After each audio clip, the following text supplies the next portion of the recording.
Hello and welcome back to the another episode of Daily News Quiz Analysis for IAS Prelims 2025. It is 12th March today, and in this video we are going to solve some important questions which are very much relevant for your UPSC preparation. But before we'll start our discussion, I would like to give the brief introduction about this initiative so that if you are new to our channel you will get more connected with us. Basically in this video, we are going to discuss three types of questions, and these questions would be taken from three different sources. So depending on it, the first set of questions which we are going to solve here would be taken from the current affairs. What we are going to do here? We will take up the most important articles from the newspapers. We will break them down into the simplest language possible, and we will try to derive the possible prelims questions from those particular articles so that it will give the idea which part of the newspaper is important for you, what should be your approach when you are reading these news articles, and how you can expect a possible prelims question from these particular topics. This is what we are going to do in the first phase of our discussion.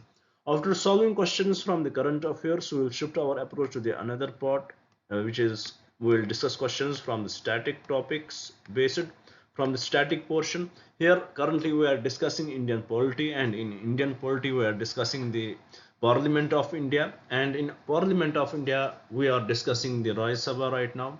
Today we are going to discuss few more subtopics related to Raj Sabha and try to derive the possible prelims question from those particular topics so that it will give you the overall idea how the questions can be asked in the exam. After solving questions from the current affairs and the static part, we will shift our approach to the last part of our discussion. Here we will solve questions from the previous year question book. To me, this is the most important part because in here we'll learn what is the vocabulary used by UPSC over the years, what are the different trends they had followed over the years, and also we'll try to learn how we can implement different techniques in the exam. If we don't have the proper knowledge of the question, how still we can implement the different techniques and solve the question correctly. And also we'll try to learn how we can use this information which we get from this video in the upcoming exam. So this is in nutshell what we are going to do in this video. Now before we will start our discussion, I would like to request you guys, please do subscribe the channel. When you subscribe us, it motivates us to work more hard on these topics, provide you the best information possible, and it is a kind of acknowledgement from your side to our work. So please do subscribe the channel, share it with your friends so that they may also get benefited from this initiative, and please do write in the comments what else should we bring for you guys. Now with this, let's have a look at the first question which we had brought here. As you can see here on the screen, the question is about the Mauritius. Why it is in news? Because PM Narendra Modi is going to visit. He is going there for 2 days visit, so it naturally becomes important for us. And we discussed about Mauritius. It is geopolitical, geostrategic location. We discussed about it in our recent classes. We saw how it is important for India, how it can replace Maldives. In a way right now we don't have that relation with Maldives what we used to have with them.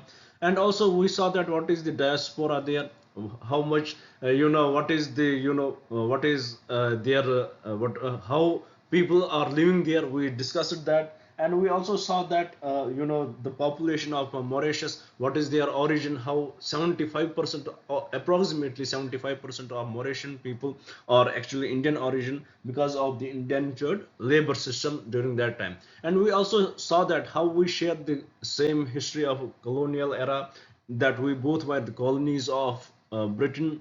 We both were colonized by Britain. We discussed that, and we also share how we are, how our trade is going on right now. We discussed all these aspects in our recent class. Now in here we will discuss few more related topics which we need to know, so that if any question would be asked with respect to Mauritius, it would be very easy for us to answer in the exam. So here let's solve the question and get those ideas. Here the question says, with reference to the strategic importance of Mauritius in the Indian Ocean region, consider the following statements. First statement: Mauritius serves as a significant hub for India's maritime security initiatives in the Western Indian Ocean. 100% correct. About maritime security initiatives like Sagar. It was, when in 2015 Narendra Modi visited Mauritius, it was introduced there. So it is very much important for India. So first statement is correct. Second statement, the presence of a large Indian diaspora in Mauritius strengthens the cultural and economic ties between the two nations. 100% correct. As we had established it, approximately two by third of the Mauritian people are of Indian origin, which is around 70 to 75%.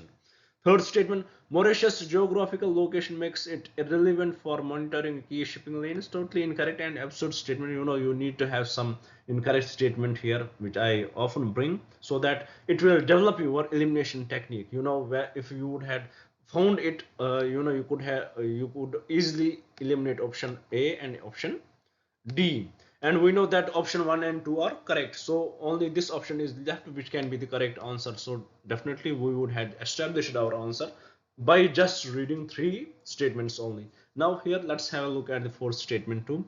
Well, fourth statement says the comprehensive economic cooperation and partnership agreement uh, between India and Mauritius has enhanced bilateral trade. 100% correct. Nothing wrong to assume with this statement. So with respect to this question, the correct statements are statement 1, statement 2 and statement 4, and from the code given below, the correct code would be option A. So with this, I hope you had understood the question, and also I hope you had understood the context of the question, why we discussed this question. We discussed with respect to Mauritian geography, how it is important, how there were Chagos Islands and the Diogo Gracia. How it was a dispute between Mauritian and UK. We had discussed that in our earlier class, and how the case went to the to the international to the CJI. To this, how it went to the sorry, international court. ICC. How this case went to the ICC, and they gave the advisory opinion with respect to that. We had discussed all that in our earlier classes. So with this, I hope you had understood this question as well as the context of the question. Now let's move to the another slide and see what question we had brought there. Here the question is with respect to the report which is in the news right now, the financial stability report. The question says the Financial Stability Report is a semi-annual publication that assesses the reliance of the Indian financial system. Which of the following institutions publishes the Financial Stability Report? So here we have to find out which institute publishes it. It is definitely RBI which publishes it. And why it is in news? Because it has highlighted a few concerns. For example, that the rising consumer credit can be a cause of concern in India. This report, it has highlighted that there is a rising consumer rising consumer credit, it could be the cause for it could be it could be the it can be a cause of a concern, this rising consumer credit. With respect to this rising consumer credit, there are basically you know there are different types of borrowers you should know who are getting this. And according to this data, according to the financial stability report, according to the data it has given, it has showed that the household debt, sorry, the household debt, it has increased. The household debt has increased from 2021 to 2024. If we will talk about household debt with respect to GDP ratio, it has increased from 2021 to 2024. In 2021, it was 36.6%, and now it has increased to 41%. So this is the data which it has highlighted. And also here we need to understand the types of borrowers. Usually there are three types of borrowers. If we can, if we can assume, if we can divide them on the basis of their habit of repaying. The first one is subprime. The first type of, if we will define borrowers, it would be subprime. First, subprime, what is this type of borrower? For them, the paying money back is very tough, and usually when they when they go for any loan, or when they go for any credit, or when they are in the debt, the loan they take, it is majorly for the consumption purposes. It has been found that 50% of the loan taken by them is for the consumption purpose. So this is majorly an issue.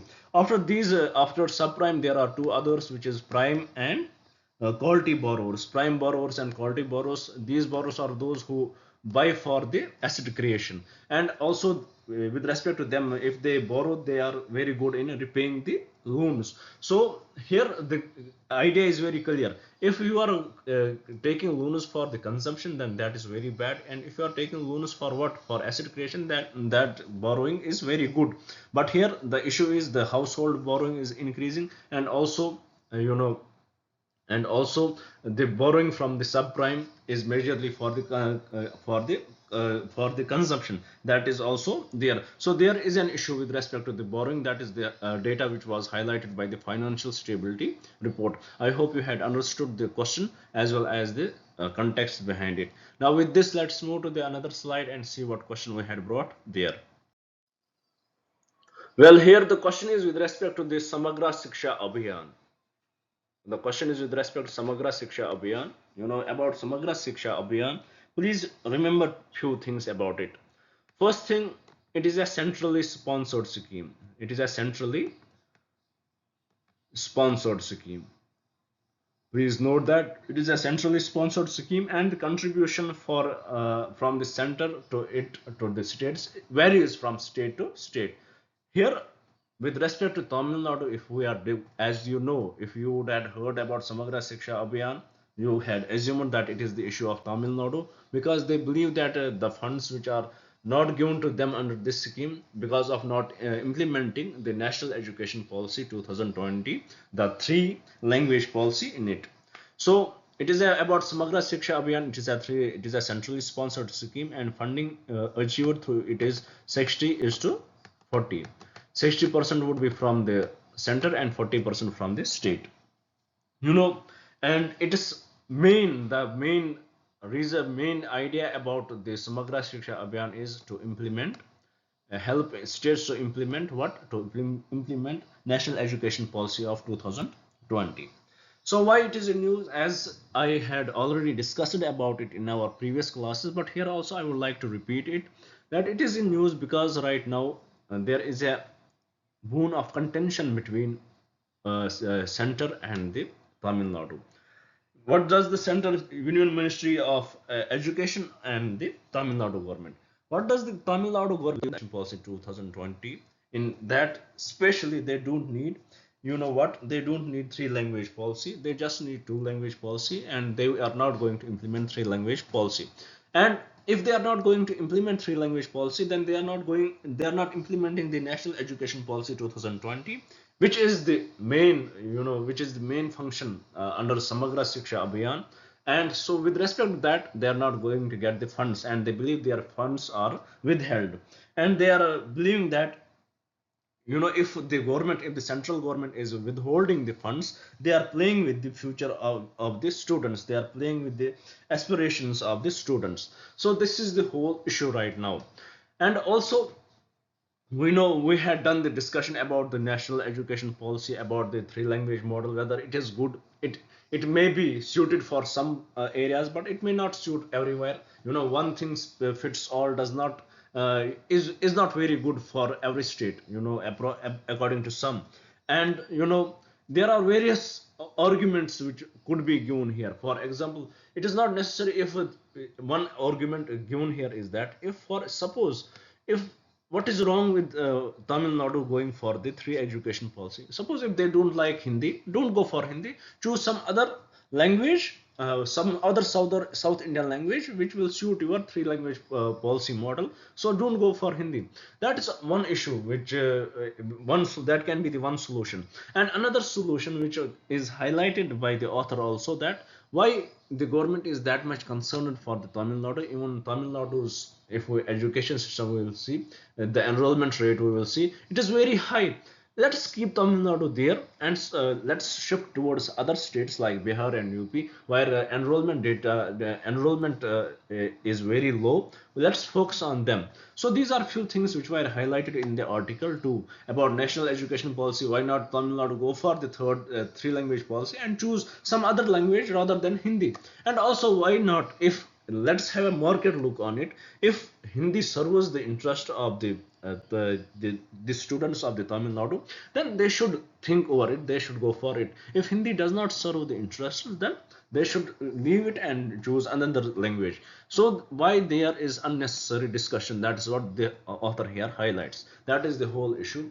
That is important here about Samagra Shiksha Abhiyan. These are few important points which you should know, which can be asked in the exam. It is a centrally sponsored scheme, and contribution is 40/60 is to 40. Main function is to implement the new education policy of 2020. So here let's solve the question now. Let's know more about Samagra Shiksha Abhiyan.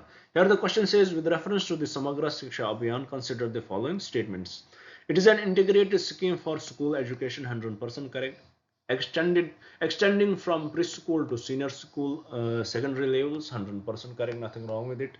It aims to provide inclusive and equitable quality education at all levels of education, school education, one and the same thing, good.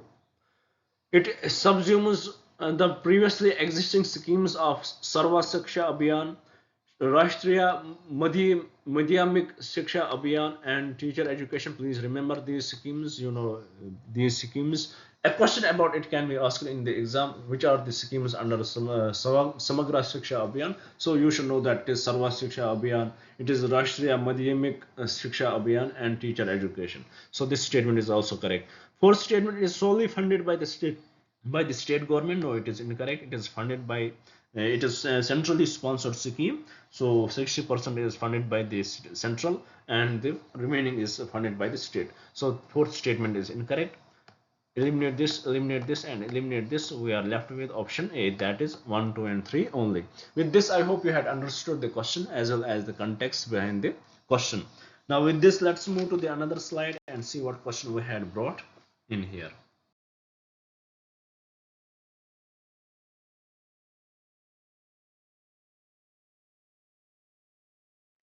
Here the question is with respect to this disease, which is in news right now.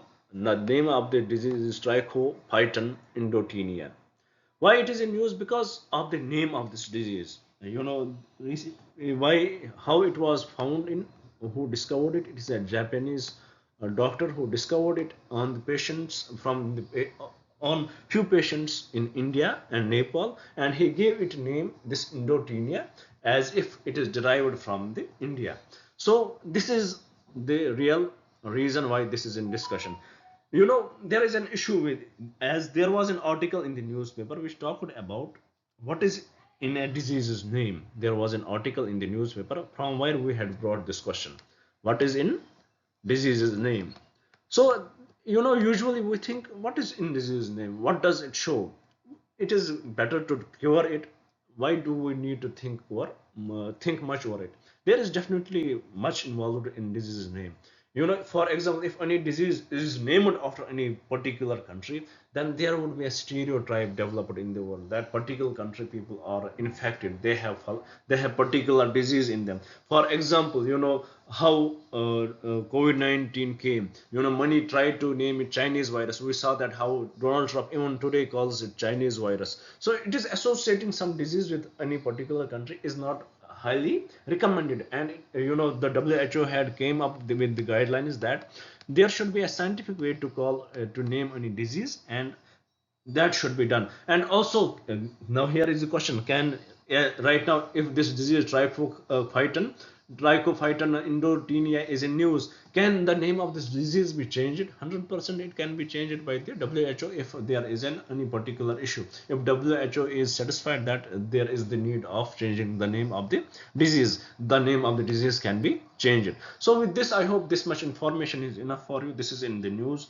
because of the name of the disease. Japanese doctor discovered it, and in January, dermatologists from India and 13 other countries, they responded to it. They believe that the name of the disease should be changed because it develops a stereotype if any disease is named after India. So any disease is named after any country. So with this, I hope you had got the basic understanding. Now let's have a basic knowledge about this disease, what this is. Here the question says regarding trichophyton indotina, which has recently been in news, consider the following statement. It is a species of bacteria. No, it is a fungal infection. So first statement is incorrect. Indeed, it causes severe skin infections, but it is fungal. Second statement, it is a type of fungus resistant to many antifungal medications. Correct.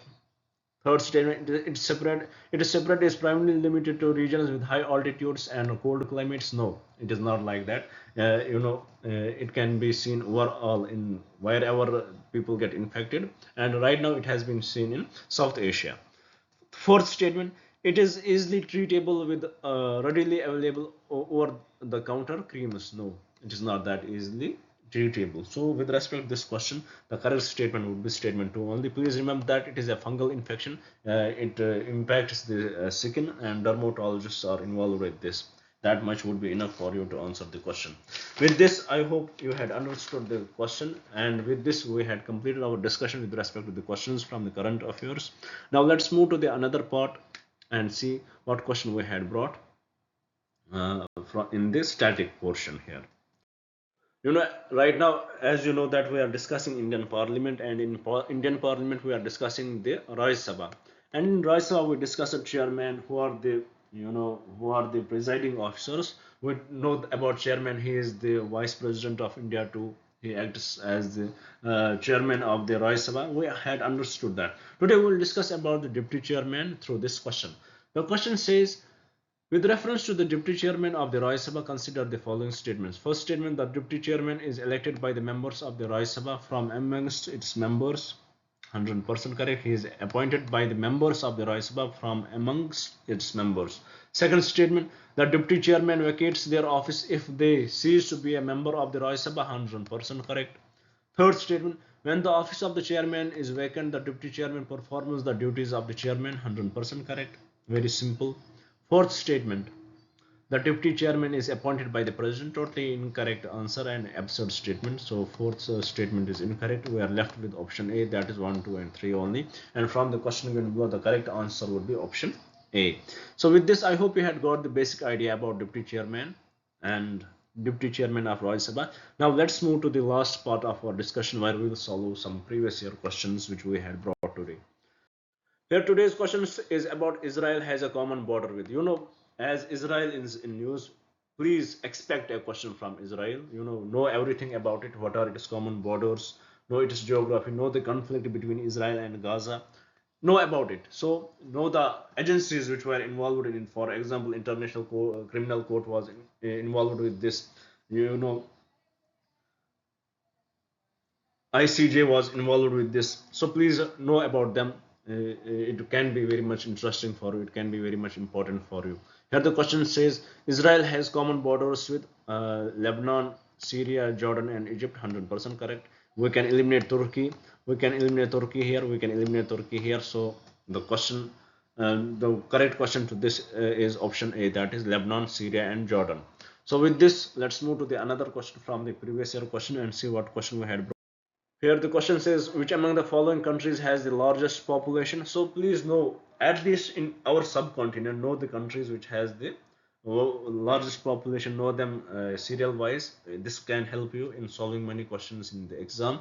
Here the question says, who among the following countries has the largest population? It is definitely Indonesia. So with this, we complete our discussion. I hope you would have liked the video. You would share it with your friends. And I definitely hope you would subscribe the channel. Thank you for staying with me. Thank you very much, and have a nice day.